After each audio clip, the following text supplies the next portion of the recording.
Hi everyone, this is Mrs. Martin, and we are back for section 22 of the novel 910 by Nora Raleigh Baskin. We are located in Shanksville, Pennsylvania for this section of the novel. It is about 12 minutes earlier than the last section we read. So once again, our author is kind of jumping around the timeline a little bit because in our last section we saw the towers collapse with Sergio in Brooklyn, New York at 9:53.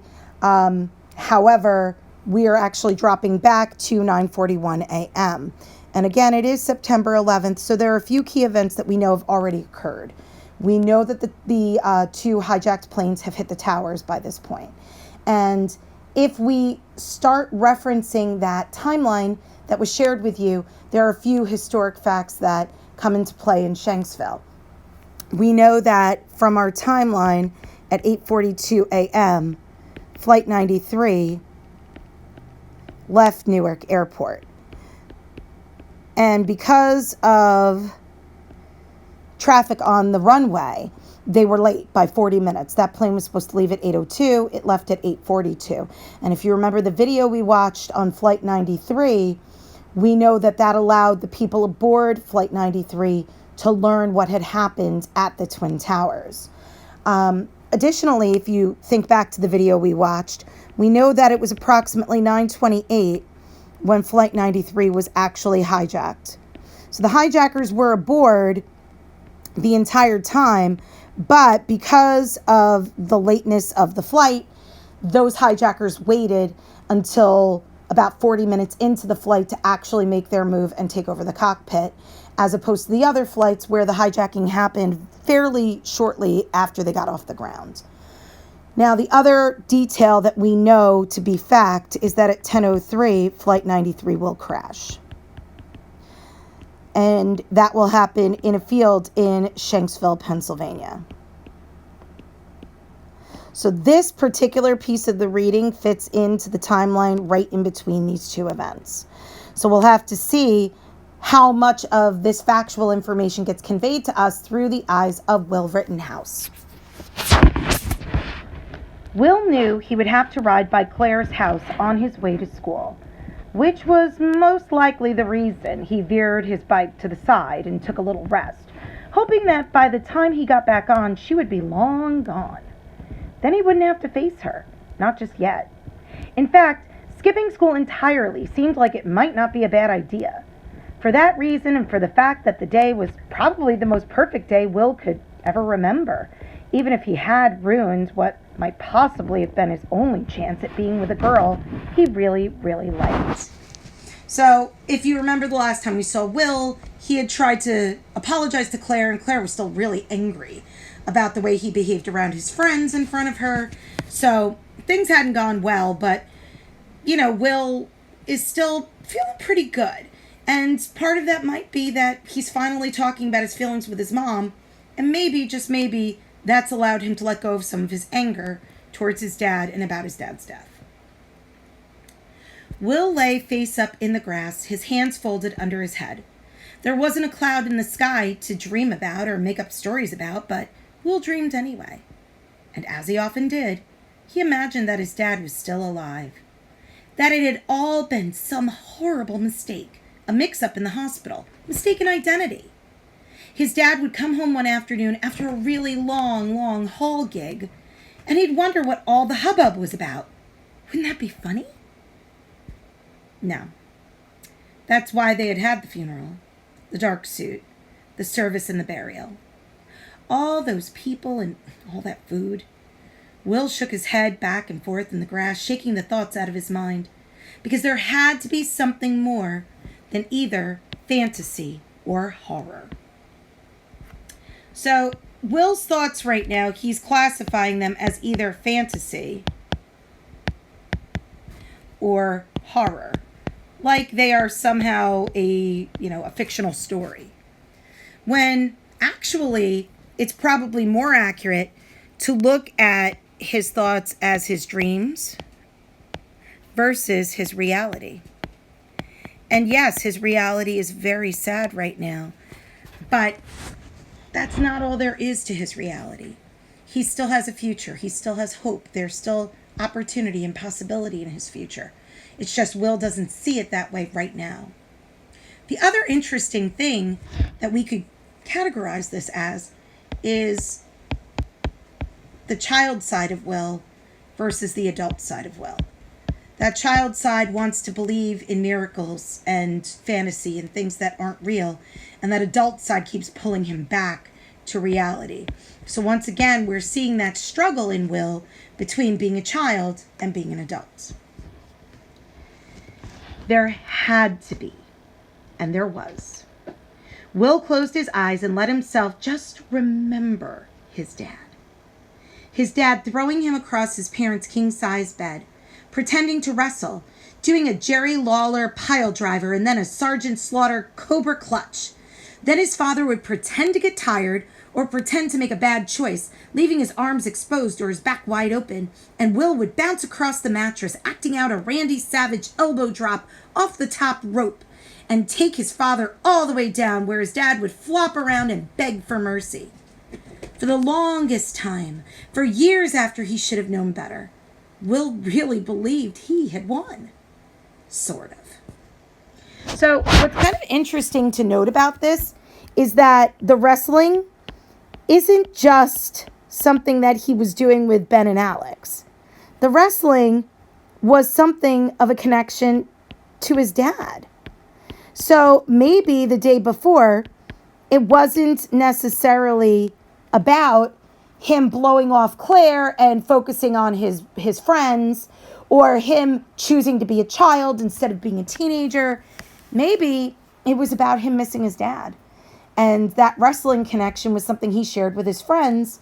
In that weird way, he kind of held on to a piece of his dad.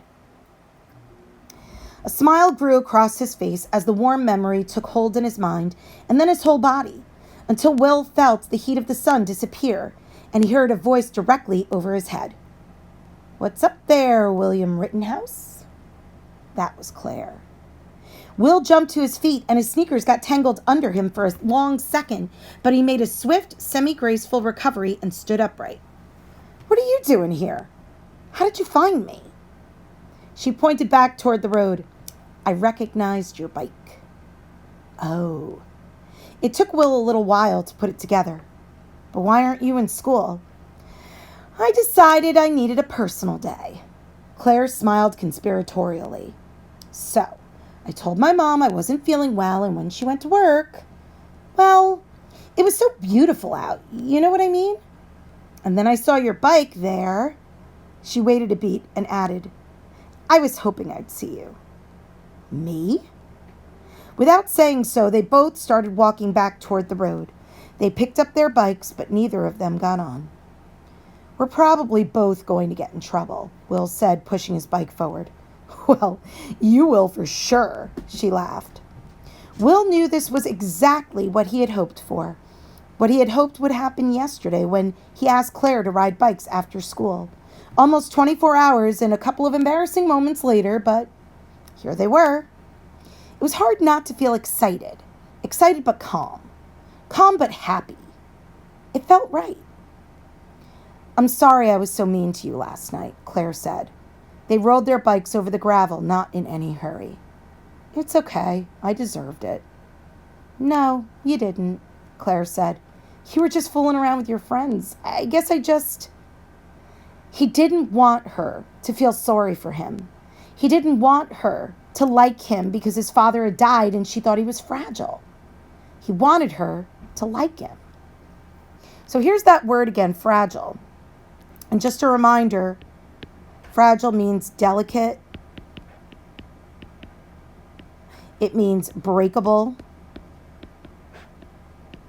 And this is the same word that Will said he didn't want his friends to view him as.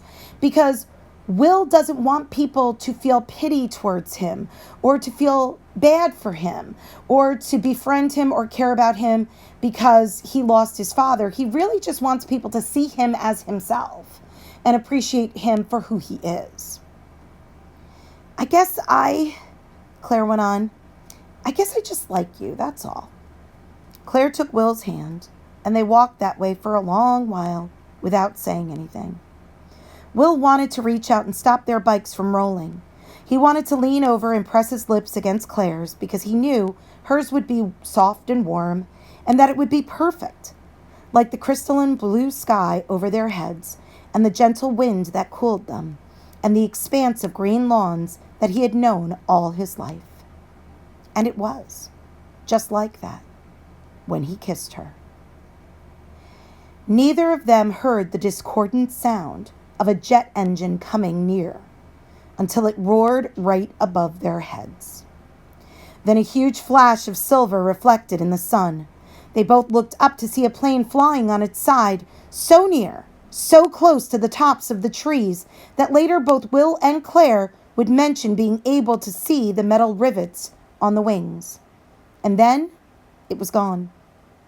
A few seconds later at 10:03 a.m., the plane hit something so violently and with such force it shook the ground. Windows wide open to the spectacularly beautiful fall day would slam shut in homes along Lambertsville Road and as far away as the high school. Tiles in the ceiling of the elementary school would shift like they were made of paper, and for weeks after, debris would be discovered scattered across nearby backyards, roped off with yellow police tape. Flight 93, with 37 passengers and 7 crew members on board, had left Newark 40 minutes late because of runway congestion. That gap of time might have allowed friends and family on the ground who had been watching the horrifying news from New York and Washington, D.C., to warn those on the plane of what was most likely, though unfathomably, about to happen. It was not, however, enough time to prevent the course of events, only to alter them, which the passengers and crew did bravely, even though it cost them all their lives. The plane dug a trench more than 30 feet deep into the spongy earth of the old strip mine cuts on Skyline Drive, directly between 2 hushed, abandoned pieces of mining equipment. It scorched the pine trees standing by in witness. It sent a plume of dark smoke up into the sky, charcoal black into the robin's egg blue of the once most perfect day. So again, we see a change in tone. And what I mean by tone is the attitude of the writer. Because the attitude of the writer, for the most part in this book, is to allow the voices of these young characters to speak. So we hear and see the thoughts and feelings of Nahid and Amy and Sergio and Will. But here, it almost feels like our tone becomes factual and newsy. And that comes from the author's word choices. Okay? The author is no longer describing things in terms of the way Will felt or how he sees things that day. This is all information there is no way Will Rittenhouse could have had that day. He didn't know the name of the flight. He didn't know how many passengers and crew members were on board. But we know these details are factually true because of the research that we've done so far. We know that these people found out about the planes crashing into the Twin Towers and the Pentagon, and we knew that they figured out what was going to happen to them and that they gave their lives, their very lives, to save others.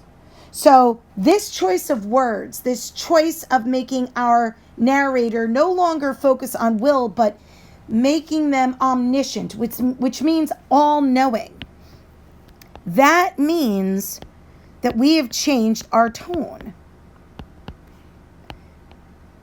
This narrator knows far more than what Will could possibly know. And at the very end, we see that the planes have crashed on Skyline Drive, which, if you recall, is where Will and Alex and Ben and Claire had been the afternoon before. So, with that, my friends, we are at the end of section 22, and we will come back for section 23, where we will check in with Nahid and see how she is handling the aftermath of what has gone on in the country on September